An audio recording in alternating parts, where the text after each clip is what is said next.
శ్రీలీల గారితో మీకు ఏమన్నా ఒక పాట ఏదో మీకు ఉంది అని మేము విన్నామండి. నాకా ఊరుకోండి. ఈ స్క్రిప్ట్ మీరు రాసుకుంటారా లేకపోతే మామూలుగా వచ్చేస్తారా? వాళ్ళకి నాకు కొంతమంది హీరోలు అంటే ఇష్టం, దాంట్లో ఈయన ఒకడు. లేదు నాకు ఒక క్రేజీ క్రేజీ థింగ్స్ అని భలే ఉంటాయి ఇలాంటి. అడగండి మంద ఇదంతా అంతే. అందరికీ నమస్కారం. ఈ అక్టోబర్ 31వ తారీఖున మాస్ మహారాజా మాస్ జాతర వరల్డ్ వైడ్ జరగబోతుంది అనమాట. మరి థియేటర్లో ఈ జాతరని చూడడానికి మాస్ ఆడియన్స్ అందరూ రెడీగా ఉన్నారని నాకు తెలుసు. బట్ ఈ మాస్ జాతర గురించి చెప్పడానికి దీన్ని క్రియేట్ చేసిన డైరెక్టర్, అలాగే దీంట్లో అలా నవ్వులు పూయించిన ఆది గారు, అండ్ ఈయన గురించి ఏం చెప్తాను చెప్పండి. చెప్పాల్సిన అవసరం లేదు. ఆటోమేటిక్గా ఆయన ఫ్రేమ్లో ఉన్నారంటే అది బాక్స్ ఆఫీస్ బద్దలయ్యే ఫ్రేమే అనమాట. సో మాస్ మహారాజా రవితేజ గారు మనతో పాటు ఉన్నారు. ఆలస్యం చేయకుండా ఇంటర్వ్యూ స్టార్ట్ చేద్దాం రండి. హలో అండి. జనరల్లీ ఆలస్యం చేయకుండా ఈ స్క్రిప్ట్ మీరు రాసుకుంటారా లేకపోతే మామూలుగా వచ్చేస్తారా? మామూలుగానే అండి. వచ్చేస్తా ఫ్లో వచ్చేస్తా. ఓకే, స్టార్ట్ చేయండి. కాదు, మామూలుగా ఆలస్యం చేయకుండానే ఏదో ఊతపదం అంటూ ఉంటాం, కానీ నిజంగా మీరు వస్తున్నారంటే ఆలస్యమే చేయలేం. 11ంటికి స్టార్ట్ అవుతుంది ఇంటర్వ్యూ అంటే 12ంటికి వచ్చే మేము, మీరు వస్తున్నారంటే 11ంటికి ఇంటర్వ్యూ స్టార్ట్ అవుతుందంటే 10ంటికే రావాల్సి వస్తుంది. అది తిట్టుకుంటున్నారు అనమాట. మరి నేనేం చేయను, నాకు ఆ టైం అనేది ఉంది కదా చాలా. నేను అదొక మరి ఏం ప్రాబ్లం, నేనేం చేయలేను. I can't help it. But that's perfect. అసలు అంటే ఇది టైంకి స్టార్ట్ అయిపోతుంది, దాని తర్వాత పనులన్నీ టైంకి చేసుకోవచ్చు అనిపిస్తుంది అనమాట మీ ఇంటర్వ్యూ ఉన్నప్పుడు. Firstly like again sir, wait చేస్తూ ఉంటాం, మీరు వస్తూ ఉంటారు, బాక్స్ ఆఫీస్ని కొల్లకొట్టి వెళ్తూ ఉంటారు డెఫినెట్గా. అండ్ ఈ సినిమా కొంచెం వెయిటింగ్ ఎక్కువైందిలేండి. దీని కొంచెం వెయిటింగ్ కొన్ని కారణాల వల్ల, కొన్ని లైక్ ఆల్రెడీ చెప్పాను, ఇంజురీ వల్ల వెళ్ళేది. ముందు సంక్రాంతి రిలీజ్ అవ్వాలి, ఆ తర్వాత సమ్మర్ మే అనుకున్నాం, వినాయక చవితి అనుకున్నాం. సర్లేండి, ఇట్స్ ఓకే. రైట్ టైం అనేది ఉంటుంది కదా సార్. ఆఫ్ కోర్స్, ఇప్పుడు ఏది జరిగిన మన మంచిగా ఏదో అంటుంది కదా. ఎగ్జాక్ట్లీ, ఇదైతే మన మంచిగా సార్. ఇంజురీ అంతా ఓకే కదా సార్? All good, perfect. అయ్యో, అది ఇంజురీ అయిన తర్వాత మళ్ళీ ఫినిష్ చేసాం సినిమా. రైట్. అండ్ మాస్ జాతర డెఫినెట్లీ మాస్ మహారాజా, అది ఆడియన్స్ మీ అందరికీ అంటే మీకు ఇచ్చింది, ప్రజల నుంచి ప్రేమతో ఇచ్చింది మాస్ మహారాజా అన్న పేరు. అండ్ టైటిల్ కూడా అదే వస్తుంది అనమాట ఇప్పుడు, మాస్ జాతర అనేది. How excited sir? Definitely waiting అనేది ఉండింది, బట్ దానికి ఫుల్ స్టాప్ చెప్తూ October 31st రిలీజ్ అవుతుంది. అండ్ ఫర్ యూ ఎలా ఉంది? మాకైతే వెయిటింగ్. అంటే నాకు తెలిసి ఇంత గ్యాప్ ఇప్పుడు రాలా ఇంతకుముందు.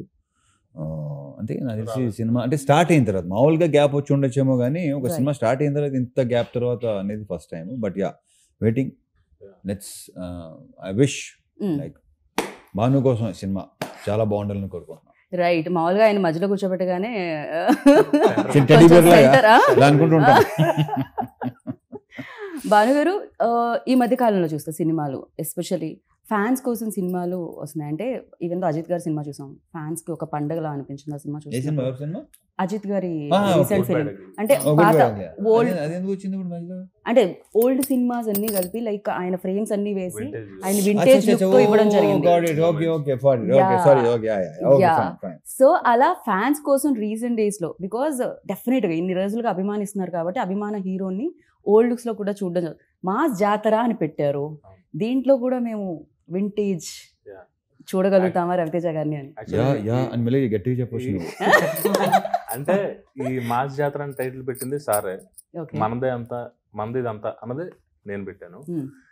ఇక్కడ ఏంటంటే మాస్ నేను sir fan, sir fan, sir Venky, Dubai scene. సరే నెక్స్ట్ సేమ్ క్వశ్చన్ ఏంటి అప్పుడు చూద్దాం. నేను సార్ ఇదే చెప్పాను, ఇది ఇంతకు ముందు కూడా చెప్పడం జరిగింది వేరే దగ్గర. సార్ ఫ్యాన్, నాకు వెంకీ గానీ దుబాయ్ సీన్ అన్ని డైలాగులు నాకు గుర్తున్నాయి. అటు ఇటు నీది కాదు నాది కాదు, వాళ్ళకి నాకు కొంతమంది హీరోలు అంటే ఇష్టం, దాంట్లో ఈయన ఒకడు. లేదు నాకు.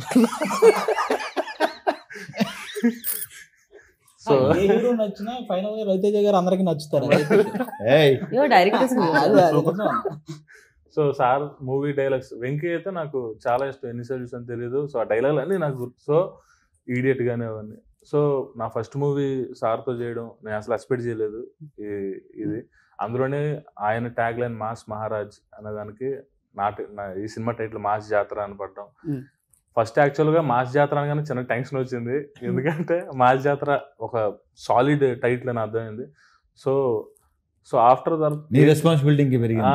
ఇంకా బాగా సో బాగా వచ్చింది. That's what రీరైట్ చేసుకొని సీన్లన్నీ కొంచెం ఇంకా నెక్స్ట్ జరిగింది డెఫినెట్ జరిగినాయి. అండ్ సార్ ఏంటంటే సార్ స్క్రిప్ట్ జడ్జ్మెంట్ చాలా బాగుంటది. సార్ ఒక క్వశ్చన్ అడిగారంటే ఆ క్వశ్చన్ ఖచ్చితంగా వ్యాలిడ్ ఉంటుంది. నాకు కూడా ఏంటంటే యాజ్ అ రైటర్ గా ఎవరైనా క్వశ్చన్ చేస్తే చాలా ఇష్టం. అడిగితే ఇంకో డైమెన్షన్ లో సీన్ చూడడం కానీ అది నాకు చాలా ఇష్టం. సో సార్ చెప్పిన ప్రతిదీ ఒక చిన్న క్వశ్చన్ అడిగారు, దాని నుంచి కరెక్షన్ చేసి ఇమీడియట్ గా వేరే సీన్ చెప్పి అలాగా చాలా ప్రాసెస్ ఎంజాయ్ చేసాం మేము రైటింగ్ గానీ అండ్ మేకింగ్ విషయంలో గానీ. అది సూపర్ టాలెంట్ ఇతనిలో. చాలా చెప్పినా విత్ ఇన్ నో టైం మళ్ళీ మార్చి వచ్చేవాడు. లైక్ ఆ సీన్ ని నెక్స్ట్ లెవెల్ లో తీసుకెళ్లేవాడు. అది ఉంది డెఫినెట్లీ. రైట్. జనరల్లీ అంటే స్క్రిప్ట్ నుంచి ఏదైనా రాసుకున్నప్పుడు ప్రేమ ఉంటుంది, రైటర్స్ కి ఇంకా ఎక్కువ ప్రేమ ఉంటుంది. ఎక్కువ రాసేసుకుంటారు వాళ్ళు. ఇక్కడ ఇలా అలా కాదు బాబు, నీకు తెలుసు ఎంతవరకు అంటే కరెక్ట్, ఎంతవరకు అది ప్రాబ్లం కాదు అసలు, అబ్సల్యూట్లీ ప్రాబ్లం కాదు. రైట్. వాళ్ళు సూపర్ సక్సెస్ఫుల్ రైటర్స్ కూడా. అది గారు ఏంటి సంగతి మరి? మొత్తం బ్రైట్ గా ఉంది, అసలు మామూలుగా లేదు మీ షర్ట్. ఫ్యూచర్ ఆల్వేస్ బ్రైట్ గా ఉంటుంది, వెండి తెర మీద బుల్లి తెర మీద. ఆ బ్రైట్నెస్ ఇంకొంచెం పెరిగింది అయితే రవితేజ గారితో ధమాకా సినిమా చేసిన తర్వాతే. రైట్. ఆ ధమాకా సినిమాలో మీతో ధమాకా సినిమాలో సార్ ఎంకరేజ్మెంట్ తోనే ఏదైతే రావు రమేష్ గారికి నాకు మధ్య ఉన్న ఆ సీన్స్ చాలా బాగా వర్కౌట్ అయినాయి. ఆ తర్వాత నుంచి ఆల్మోస్ట్ రవితేజ గారి ప్రెస్ సినిమాలో చేస్తున్నాను నేను. అంటే బతికున్నంత కాలం ఎనర్జీగా ఉంటూ ఎంటర్టైన్ చేయాలనుకుంటున్న ప్రతి ఒక్కరికి రవితేజ గారి ఇన్స్పిరేషన్. ఇంకా సార్ మధ్య మధ్యలో ఇలాంటి ఉపశమనం కోసం చెప్తూ ఉండేనా సార్? ఉపశమనం కోసం ఏ ఉపశమనం ఏంటో నాకు చాలా ఇబ్బందిగా ఉంటుంది. అలాని కాదు, రైమింగ్ ఆయన టైమింగ్ పెట్టిన పేరు అది అసలు. కానీ బేసిక్ గా నువ్వు ఏ సెట్ కైనా వెళ్ళు, హీరో అవ్వని లేకపోతే ఎవరైనా కమెడియన్ అవని, పొద్దున్నే ఎదురేమనుకో అదే ఎలా ఉన్నా ఇది ఓకే, సాయంత్రం ఎలా అంటారు అది ఓకేనా వస్తాను ఇది కదా, అదే ఎలా ఉన్నావు పొద్దున, మళ్ళీ హీరో గారు సాయంత్రం కూడా అదే ఓకే బాయ్, ఇదే ఎనర్జీ ఆ షూట్ అయిపోయిన తర్వాత కూడా. రైట్. ఆయన టైమింగ్ అమేజింగ్ గా ఉంటుంది, మీ రైమింగ్ ఉంటుంది, మీ ఇద్దరి మధ్యలో ఆ కాంబినేషన్ సీన్స్ ఇందులో ఎలా ఉండబోతున్నాయి? అంటే చెప్పినట్టు చూడండి, చూపించినట్టు ఖచ్చితంగా చాలా చాలా మంచి ఫన్ సీన్స్ చాలా ఉన్నాయి. నేను కానీ అజయ్ ఘోష్ గారు కానీ మా కాంబినేషన్ లో రవితేజ గారితో చేసే ఆ ఫన్ ఎలిమెంట్స్ చాలా ఉన్నాయి, అవి థియేటర్లో చాలా బాగా పేలుతాయి. రైట్. రవి సార్, లైక్ డెఫినెట్గా ఇన్ని ఇయర్స్, ఇన్ని సినిమాలు, సో బోల్డ్ అని మాస్ ఎంటర్టైనర్స్ మీరు చేయడం జరిగింది. So what is the difference అంటే ఏం చెప్తారు? మామూలుగా సినిమాకి దట్ వేరియేషన్ అండ్ డిఫరెన్స్ అది ఉంటూ ఉంటుంది. అండ్ ఈ సినిమాకి బికాజ్ ఇన్ని సక్సెస్లు చూశారు, మాస్ సినిమా అంటే మాస్ మహారాజా అనేవాళ్ళు, సో అలాంటిది ఇప్పుడు మళ్ళీ మాస్ జాతర వస్తుంది. That difference what you find? Bhanu అదన్ రైటింగ్స్. ఓకే. ఓకే. మీరు సామాజిక వర్గం మన సినిమా అంత సినిమాకి అలాంటి ఇలాంటి దాంతో వస్తాడని డెఫినెట్ గా. అండ్ సెకండ్ హాఫ్ లో అయితే కొన్ని మంచి, నేను చెప్తే మరి ఎక్కువ బాగు, నా బేసిక్గా చెప్తూ నాకు ఇష్టం ఉండదు, ఆ విషయం మీకు కూడా తెలుసు. నేనైతే కానీ మీరు అలా చెప్తూ ఉంటే ఒక 4-5 లైన్లు నేను వింటూ ఉండాలని నా ఆశ సార్. అది తెలుసు కదా మీకు, నా గురించి తెలుసు కదా. నేను ఎక్కువ మామూలుగా మీరు మామూలు కబుర్లు చెప్పకుండా ఎన్నైనా చెప్తాం. సినిమా గురించి వచ్చేసరికి మాత్రం నేను అసలు నాకు అది ఇష్టం ఉండదు. అదేంటో నా గురించి కానీ నా సినిమా గురించి కానీ నేను ఇలా వచ్చేస్తున్నాయి, ఎలా వచ్చేస్తున్నాయి, బాగా వచ్చేస్తున్నాయి అని కాదు. డెఫినెట్గా దాంట్లో ఇప్పుడు బాగుంటేనే కదా చేస్తాం. సో ఫస్ట్ టైం డైరెక్టర్ మనకి, అండ్ ఇది ఒకటి మాత్రం ఖచ్చితంగా చెప్పుకోను, మనకి ఇంకొక కమర్షియల్ డైరెక్టర్ వస్తున్నాడు. అది మాత్రం ఖచ్చితంగా చెప్పాను. అండ్ ఇంకొక విషయం సార్, ఇందాక రాగానే ఎంట్రీలో నేను మీ సిస్టర్ని కలిసాను సార్. ఆవిడ యంగరా ఎల్డరా? ఇప్పుడు ఈ మాట విందంటే గౌరవేస్తుంది. ఆవిడ లేరు కదా మా అమ్మాయి. But yeah same like like మేము బేసిక్ గానే డాటర్ అండ్ ఫాదర్ లో ఉండడం like best buddies. Right. And ఇప్పుడు అన్నారు మాస్ జాతర టైటిల్ ఒక బాధ్యత అయితే మాస్ మహారాజుని హ్యాండిల్ చేయడం డెఫినెట్గా రైటింగ్ నుంచి డైరెక్షన్, అంటే పేపర్ మీద పెట్టడం దగ్గర నుంచి విజువల్ ఎంతమంది చూస్తూ ఉంటారు, అక్కడ తీసుకొని రావడం, హౌ టఫ్ ఇట్ ఈజ్ అండి for you, like especially handling ఇంత ఇమేజ్ ఉన్న యాక్టర్? స్టార్టింగ్ అయితే ఆఫ్టర్ సార్తో పని చేయకముందు, అంటే ఆ రోజు ఫస్ట్ డే షూట్, ఆ టైం కదా నైట్ నాకు నిద్ర పట్టలేదు, టెన్షన్ బాగా అనిపించింది. సో సార్ వచ్చిన తర్వాత కూల్ చేస్తారు. పక్కన నిజం సార్ ఒట్టు. సో సార్ కూల్ గురించే చేస్తారు. కదా అని అడిగారు, మీరు అందుకే నిద్రపోలేదు కదా లేకపోతే? అంటే నాకు యాక్చువల్లీ సార్ అంత ఫ్రెండ్లీగా ఉన్నదన్న ఒక టెన్షన్ ఉంటుంది ఫస్ట్ టైం. అదే లేదు, ఆ టెన్షన్ ఏంటంటే నేను టెన్షన్ కాదు, నెక్స్ట్ నువ్వు డైరెక్షన్ చేయబోతున్నావు కదా ఆ టెన్షన్. నీకు నేను కాదు టెన్షన్ అన్న, ఓకే ఉన్నది మాట్లాడుతున్నావు. నీకేంటంటే రేపటి సీన్ నెక్స్ట్ మన ఫస్ట్ సీన్ నాకు గుర్తులేదు, ఏంటి నీకు గుర్తుందో నాకు గుర్తులేదు, పెళ్లి చూపుల సీన్. నేనంటే ఫస్ట్ టైం ఒక పక్కనేమో రాజేంద్ర ప్రసాద్ గారు, పక్కన ఈయన, పక్కన గోల పెళ్లి సీన్, పెళ్లి చూపుల సీన్ అనమాట ఫస్ట్ సీన్. సో నీకేంటంటే సీన్ పట్ల టెన్షన్ తప్ప నాన్న. సార్ వచ్చిన తర్వాత మొత్తం కూల్, చాలా ఫాస్ట్ గా అయిపోయింది అప్పుడు సీన్. టైమింగ్ పర్ఫెక్ట్ గా కుదిరింది. సో యాక్చువల్గా దానికే చూసా టైమింగ్. యాక్చువల్ వాల్టర్ వీరయ్యకి నేను డైలాగ్స్ వన్ ఆఫ్ ద రైటర్ని. ఆ టైంలో సార్ని చూసా ఎలా ఏంటి అని. మన డైలాగులు రాస్తున్నప్పుడు సార్ అలా చెప్తున్నారు అన్నది బాడీ లాంగ్వేజ్ ఉంటది. దానికంటే ముందు వెండి తెర మీద పోలీసు సార్లు చూసాను. అదొకటి, ఇంకా ఆయన ప్రతి సినిమాలో ఏ మాడ్యులేషన్ చెప్తారు, ఏ టైంలో చెప్తారు డైలాగ్స్ అన్నది నాకు బాగా తెలుసు. సార్ మీరు ఆ సినిమాలో వెంకీలో చేశారు కదా అలా నవ్వాలి ఆయన. సో అలాగా నాకు చెప్పాను కదా సార్ ఫ్యాన్ని, ఒక ఫ్యాన్ చేస్తే అలా ఉంటుందో అలా ఉంది సార్. పేపర్లు చింపి విజిల్స్ వేసి ఫస్ట్ షో లైన్ లో నుంచొని దగ్గర నుంచి యాక్షన్ కట్ చెప్పి రవితేజ గారికి షార్ట్ ఉంది కొంచెం పిలవండి అనే వరకు వచ్చారు మీరు. ఇది అసలు ఇదొక పెద్ద కళ అన్నమాట. అది కాస్త ఫుల్ఫిల్ అయింది. అండ్ ఫస్ట్ సినిమా అనగానే సరే మనం అడుగుతాం ఎక్కడ భయపడ్డారు ఏంటి అని, at the same time memories చాలా ఉంటాయి కదా. ఒక బెస్ట్ మూమెంట్ ఇప్పటికీ అర్థం కాదు నాకు ఎందుకు బెస్ట్ మెమరీస్, బెస్ట్ మూమెంట్స్ ఏంటండి, ఏం జరిగిందండి అక్కడ? మామూలుగా ఒక క్రేజీ థింగ్స్ అని భలే ఉంటాయి ఇలాంటి. అడగండి క్రేజీ థింగ్స్ మూమెంట్స్. ఆయన బర్త్డే కి మళ్ళీ మేము ఆ బెస్ట్ మెమరీ ఇద్దామని ఆ వీడియో కట్ చేసి వాట్సాప్ గ్రూప్ లో ఆ మెమరీ. బర్త్డేగా బేసిక్ గా మన ఇంటర్వ్యూని బయట ఎవ్వరు రోస్ట్ చేయక్కర్లా, రవితేజ గారు కంటిన్యూ రోస్ట్ చేస్తాను. రవితేజ గారు వస్తే అసలు అందుకే ఇందాక అడిగారు మీరు ఇవన్నీ ప్రిపేర్ అవుతాయి. నేను ప్రిపేర్ అయింది జరుగుతుందా ఇక్కడ? అసలు బయట ఛాన్స్ ఎవరు ఆయన సెట్ లోనే maximum. But I love that energy like crazy. Yeah మీరు పాప మీ మెమరీని అక్కడతో ఆపేశారండి ఆయన. అంటే ఎవ్రీడే ఒక మంచి మెమరీ లాగా ఉన్నా సార్తో చేసింది. ప్రతి మూమెంట్ నాకు గుర్తుంది. I'm very happy. Right sir, నేను మిమ్మల్ని అడగా అనుకున్నా సార్, ఇన్నేళ్లుగా ఇండస్ట్రీలో సేమ్ అదే ఇమేజ్తో అదే క్రేజ్తో ఆల్మోస్ట్ లైక్ అంటే ఒక డ్రాప్ ఇలా అయినా మళ్ళీ దానికి 100 రెట్లు ఎగిసిపడ్డం అంటాం కదా. సో రేజ్ అవ్వడం, సో ఎలా సార్ ఎలా మెయింటైన్ చేయాలంటారు? డెఫినెట్లీ ఈ క్వశ్చన్ మీరు ఆన్సర్ చేస్తే మీకంటే ఎక్కువ ఆస్పైరింగ్ యాక్టర్స్కి యూజ్ అవుతుంది. అంటే నేనేంటంటే ఈ క్వశ్చన్కి ఆన్సర్ ఇన్సార్ కూడా చాలాసార్లు చెప్పాను.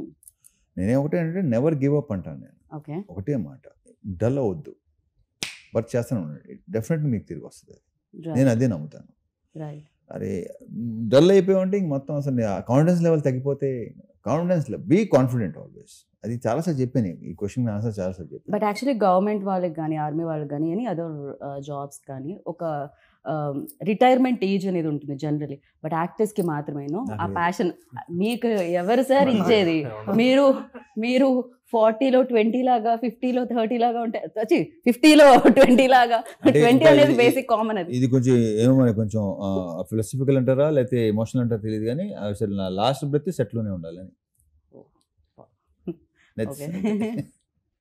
విష్ మీరు ఎప్పుడు ఇలానే మాస్ జాతర చేస్తున్నాను మనస్ఫూర్తిగా వెండి తెర మీద. సో యా, అండ్ ఆది గారు మీ టైమింగ్ మరి జనరల్లీ నేను ఏమని విన్నానంటే మీరు యాక్టింగ్ చేసేటప్పుడు ఇన్ఫ్యాక్ట్ మీరు కూడా మీ ఇన్పుట్స్ ఇస్తూ ఉంటారు, సో మీ డైలాగ్స్ ఇస్తూ ఉంటారు, అప్పటికప్పుడు మీ సీన్స్ రాస్తూ ఉంటారు అని విన్నాను. ఎంతవరకు కరెక్ట్? చిన్న ఇంటరప్షన్ అది. ఈ విషయంలో నేను చెప్తాను. నేను బేసిక్గా ఆది కానీ లేకపోతే శ్రీనివాస్ రెడ్డి అంత ముందు చాలా మంది ఎవరైతే చేస్తానో నేను ఒకటి చేస్తుంటే వాళ్ళు కొన్ని చెప్తుంటారు, డెఫినెట్ తీసుకుంటాను నేను. వాళ్ళు స్పాంటేనియస్ గా, వాళ్ళకి బాగా బేసిక్ గా రైటర్స్ కూడా కాదు వాళ్ళు ట్రాక్స్ రాస్తారు మొత్తం.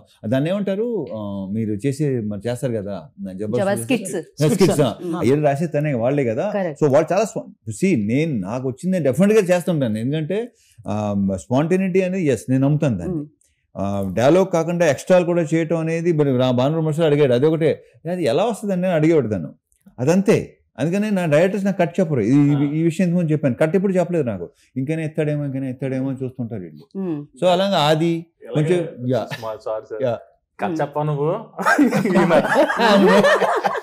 కట్ చెప్ప మీరేంటి ఒకటే టేక్ లో మొత్తం సినిమా చేద్దాం కట్ చెప్పా నువ్వు అని అంటారు, ఏదైనా ఇస్తారేమో బట్ ఏంటి అది అది కొన్ని దాన్ని ఇంప్రూవైజ్ చేసి ఇలా చేస్తే బాగుంటుంది చాలా చెప్తుంటారు. ఫస్ట్ డిస్కషన్స్ అనేది జరుగుతుంది, లేకపోతే టేక్ లో అయిపోయిన తర్వాత స్పాట్ లోనే ఇప్పుడు టేక్ అవుతుంది, టేక్ అనగానే ఇలా చేస్తే బాగుంటుంది ఇంకోటి అనుకోండి, రాజీ చెప్తారు లేదా ఇంకోటి ఎవరు చెప్తారు, అయ్యా అది ఉంది. నా వరకైతే నేను సీన్ పేపర్ తీసుకెళ్లి ఇచ్చి రాసేసాం, అయిపోయింది అది అయిపోయింది, నువ్వేమనంటే వేసి అంటే ఇక్కడ బాగానే ఉందనంటే లేదు లేదు ఏదో వేస్తావు ఒకటి.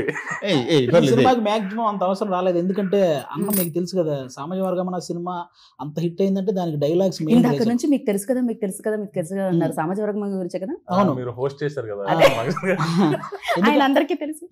ఎందుకంటే ఆ సినిమా డైలాగ్స్ వల్లే అంత బాగా ఆడింది, అంటే ఆ డైలాగ్స్ రాసింది ఈయన కాబట్టి. డైలాగ్స్ పరంగా ఈ సినిమాలో అసలు మీకు ఫస్ట్ హాఫ్ సెకండ్ హాఫ్ అసలు బేవచ్చంగా ఉంటాయి, చాలా కావాల్సిన డైలాగ్స్ ఉంటాయి ఎంజాయ్ చేయడానికి, కానీ అలాగే మాస్ రిలేటెడ్ డైలాగ్స్ కానీ హీరో గారు చెప్పేవి అవన్నీ అదిరిపోతాయి. ఇంకా హీరో గారు చెప్పినట్టు ఆయన నిజంగానే ధమాకా సినిమాలో నేను నా just half day shoot, half day just Rao Ramesh గారికి నాకు మధ్య ఆయన్ని కారులో డ్రాప్ చేశారు, హాఫ్ డే షూట్. అది తర్వాత అక్కడ పేలిన 2 జోకులు ఎడిటింగ్ టేబుల్ మీద సార్ చూసి ఈ ట్రాక్ని డెవలప్ చేయండి అని ఆ సినిమా అంతా డెవలప్ చేయించారు. అది అలా డెవలప్ అయిన ట్రాక్ అది. లైక్ అంటే డెఫినెట్ గా ఒక ట్రాక్ డెవలప్ అవుతున్నప్పుడు కొంచెం స్క్రీన్ టైం లేదు, ఒక టైమింగ్ ఉన్న యాక్టర్ చేస్తుంటే నేను ఇంకా కావాలి, ఇంకా టైమింగ్ ఉన్న యాక్టర్స్ మనకు చాలా తక్కువ అన్నట్టు, అందులో timing is very important. So అలా ఎంత బాగుంటుంది ట్రాక్ అది హైలైట్ ట్రాక్ రావు రమేష్ గారిది అది. రైట్. అండ్ సితారా ఎంటర్టైన్మెంట్స్ దాని గురించి వంశీ గారి గురించి బెటర్ డైరెక్టర్ గారిని అడగాలి మేమైతే. పైగా ఇంకొకటి అండి, ఇక్కడ స్ట్రైట్ ఫార్వర్డ్ ఏదైనా చెప్పేస్తారు, అక్కడ స్ట్రైట్ ఫార్వర్డ్ ఏదైనా చెప్పేస్తారు, ఎలాంటి దాపరికాలు ఉండవు ముఖం మీద. సో ఎలా ఉండేదండి అసలు ఇటు నుంచి అటు నుంచి స్ట్రైట్ ఫార్వర్డే, ఇంకా మధ్యలో ఇంకా వెనకాల మాట్లాడే ఏం లేదు. సో అది ఇంకా చాలా హెల్ప్ అయింది సినిమాకి, అంత స్ట్రైట్ ఫార్వర్డ్ గా క్లియర్ అండ్ ఓపెన్. వంశీ గారి స్పీచెస్ ఎంత హైలైట్ తెలుసా, ఆయన ఏమైనా మాడుతుంటే లిటరల్లీ వంశీకి ఫ్యాన్స్ అసోసియేషన్ ఉంది. ఎగ్జాక్ట్లీ, ఆయన ప్రెస్ మీట్ పెట్టారంటే మామూలుగా ఉండదు అసలు. అలా నాకు తెలిసి ఏ ప్రొడ్యూసర్ కి ఆ రకంగా ఫ్యాన్స్ ఉండరేమో. అంటే ఆయన సినిమా మీద కూడా ఓపెన్ గా ఆయన వచ్చి చెప్పగలుగుతారు, ఇది ఇది ఇది ఇక్కడ అవ్వలేదు, ఇది ఇక్కడ అయ్యింది అని. అంటే అది చాలా తక్కువ మందికి ఉంటుంది అది యాక్సెప్ట్ చేయడం, అండ్ మళ్ళీ ఇంకోటి వస్తుంది ఇక్కడ కొడుతున్నాం అని చెప్పడం, దట్ కాన్ఫిడెన్స్ లెవెల్. ఆయన కథ చెప్తున్నప్పుడు నేను చెప్పాను కథ విన్నారు అంత బాగుంది, తర్వాత మనం ఎడిట్ లో చూసినప్పుడు ఆ డైలాగ్ గుర్తు లేదేంటి నువ్వు చెప్పినప్పుడు అన్ని గుర్తున్నాయి ఆయనకి, అంత మెమరీ ఉంది. మళ్ళీ అదేంటి అది ఆయన బాగా నవ్వుకున్నాను ఆ డైలాగ్ లేదేంటి, ఏంటంటే అది ఉంది అని మళ్ళీ అలాగా అతనికి మెమరీ కూడా చాలా ఎక్కువే. రైట్, బాగా అంటే విన్నట్టుగా ఉంటారు కానీ అన్ని వింటారు. అండ్ ప్రొడక్షన్ వాల్యూస్ గురించి ఇన్ని సినిమాలు చేస్తున్నారు, ఇన్ని సక్సెస్ఫుల్ కడుతున్నారు, సో అడగాల్సిన అవసరం లేదు, మీరు అడిగిందా ఆటోమేటిక్గా ఇచ్చేసి ఉంటారు. సో శ్రీలీల గారితో మీకు ఏమన్నా ఒక పాట ఏదో మీకు ఉంది అని మేము విన్నామండి.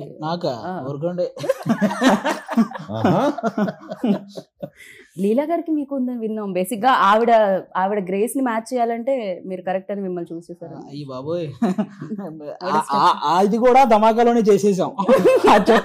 ఆ సాంగ్ లో పల్సర్ బైక్ సాంగ్ లో మమ్మల్ని కూడా చిన్న ఇన్వాల్వ్ చేశారు, అప్పుడే ఇలాగ చచ్చిపోయాం వాళ్ళిద్దరితో, హీరో గారు హీరోయిన్ గారితో. మాకు రైట్. అండ్ ధమాకా హిట్ తర్వాత ఈ కాంబో ఉండాలి అని అంటే రవితేజ గారు ఎనీహో దేర్, సో శ్రీలీల గారు కూడా బేసిక్ గా ఏంటంటే సోషల్ మీడియాలో ఆల్మోస్ట్ ఒక కమర్షియల్ సినిమాని ఆల్మోస్ట్ ఒక 80% చంపేశారండి. కమర్షియల్ సినిమా అనగానే ఇంకా ఏంటంటే కమర్షియల్ సినిమా అనే ఇదికి తీసుకొచ్చారు చాలా మంది. కానీ కొంతమంది ఎంతమంది ఉంటారు, మనం అనవసరం చాలా మంది అనుకుంటాం. సారీ టు ఇంటరప్ట్ ఆది గారు, బట్ వాట్ యు సే దీని మీద మీరేమంటారు? తన అన్న దాని మీద యు నెవర్ కేర్. సింపుల్, ఎప్పుడు కేర్ చేయలేదు, ఎప్పుడు. కానీ ఆడియన్స్ పరంగా ఆల్మోస్ట్ 80% ఆడియన్స్ రవితేజ గారు లాంటి వ్యక్తి నుంచి ఇలాంటి కమర్షియల్ ఎంటర్టైన్మెంట్ సినిమాలు చాలా గట్టిగా కోరుకుంటారు. నీకు అందుకే ధమాకా ముందు కూడా చూసి ఏంటంటే కమర్షియల్ అని అన్నారు, కానీ అదే ధమాకా 100 కోట్ల కలెక్షన్ వచ్చిందంటే బికాజ్ ఆఫ్ ఆయన నుంచి ఆ ఎంటర్టైన్మెంట్ కోరుకునే వాళ్ళు 80% ఆడియన్స్ మాకు కావాలి, రవితేజ గారి నుంచి ఆ ఎనర్జీ ఆ ఎంటర్టైన్మెంట్ కావాలని కోరుకునే వాళ్ళు ఉంటారు. దానికి ఈ మాస్ జాతర అనేది మళ్ళీ పర్ఫెక్ట్ సినిమా, ఆయన నుంచి ఆ ఎంటర్టైన్మెంట్ కోరుకునే వాళ్ళందరికీ. రైట్. అండ్ మాస్ డెఫినెట్గా ఏ హీరో అయినా ఫస్ట్ ఇండస్ట్రీకి వచ్చారంటే మాస్ హీరోనే అవ్వాలనుకుంటారు, ఎందుకంటే మాస్ మార్కెట్ అనేది చాలా ఎక్కువ అండ్ కమర్షియల్ సినిమాలకు ఉండే వెల్కమ్ అనేది చాలా ఎక్కువ. యాక్సెప్టెన్స్ అనేది చాలా కష్టం, ఒకసారి వచ్చిందంటే ఇంకా దానికి తిరగలేదు. Simple, very simple. Same time కొంచెం హీరో ఎవరైనా కాస్త ఎనర్జీ పెట్టి డైలాగ్ ని అవలీలుగా చెప్తూ ఉంటే రవితేజ గారిలా చేస్తున్నారు అంటారు. సో ఇది ఇది ఇది దేర్ సార్. అండ్ వాళ్ళు కూడా నాకు తెలిసినంత వరకు చాలా మంది aspiring actors that energetic portions చేయాలంటే నాకు తెలిసి మిమ్మల్ని రిఫరెన్స్ గా చూడొచ్చు. ఇప్పుడు ముందు ప్రో అయిన ఆటలే కదా ఇన్స్పిరేషన్ తీసుకుంటారు. ఎగ్జాక్ట్లీ. మేము చిరంజీవి గారిని తీసుకున్నాం. సో ఇప్పుడు నెక్స్ట్ వచ్చే వాళ్ళందరూ ఆయనే తీసుకుంటారు, కొంత తీసుకుంటారు. సార్ మీరు చాలా మంది తీసుకుంటారు సార్, ఆల్రెడీ వచ్చిన వాళ్ళు తీసుకుని ఉంటారు, వచ్చే వాళ్ళు తీసుకుంటారు, ఇది జరుగుతూ ఉంటుంది ఎలాగో. అండ్ దీంట్లో కామన్ ఏంటంటే ఒక బ్లాక్ బస్టర్ సినిమా ధమాకాలో కామన్ అయింది, శ్రీలీల గారు, రవితేజ గారు and Bheems ISRO.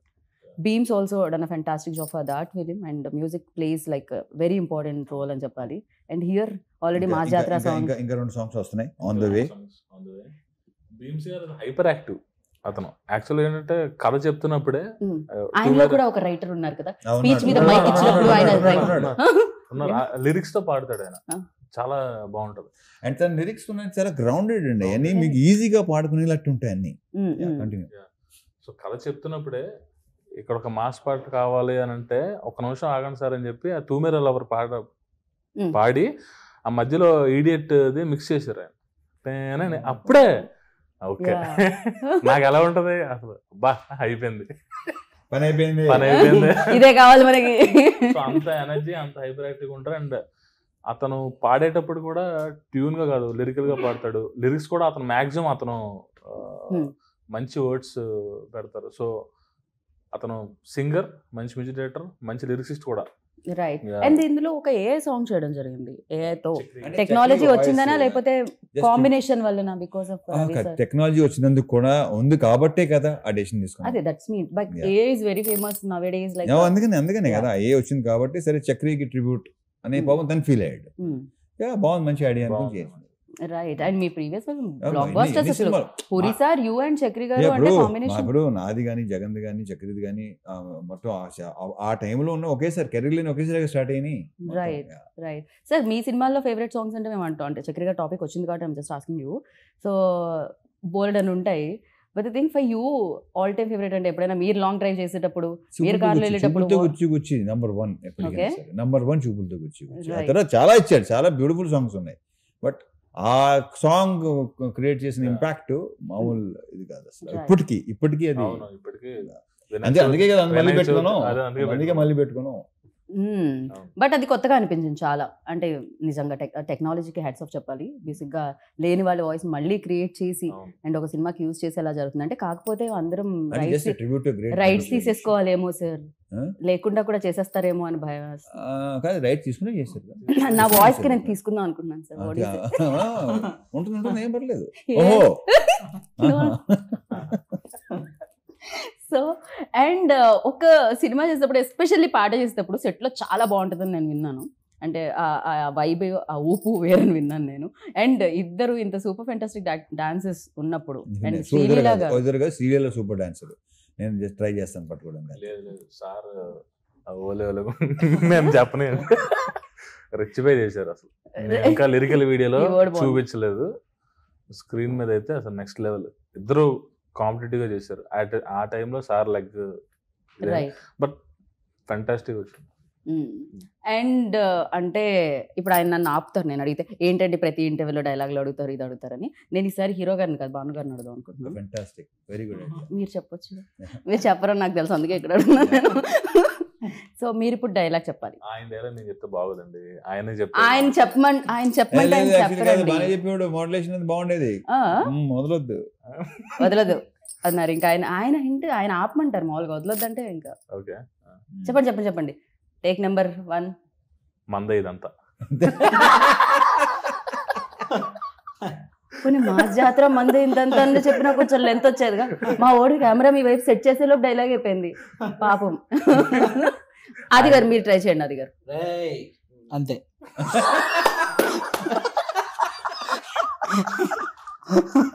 October 31st అంతే. But yeah super. లైక్ అంటే వాళ్ళు భయపడుతూ చేస్తున్నారు అని అంటారు కానీ, but they enjoy a lot. As like మేము ఎలా అయితే స్క్రీన్ మీద మిమ్మల్ని చూసినప్పుడు ఎంజాయ్ చేస్తూ ఉంటామో, I hope this film like ఎలా అంటే ఏదైతే బ్రేక్ వచ్చిందో అంటే అప్పుడు వస్తుంది ఇప్పుడు వస్తుంది అన్నారో ఇప్పుడు 31st వచ్చేస్తుంది. అండ్ వచ్చిన తర్వాత ఇది కొన్నాళ్ల పాటు బ్లాక్ బాస్టర్గా వెళ్ళగాలని మనస్ఫూర్తిగా కోరుకుంటున్నాను నేను. దే పెయిడ్, అలాగే నాకు లవ్ కూడా ఉంది కాబట్టి కోరుకుంటున్నాను నేను.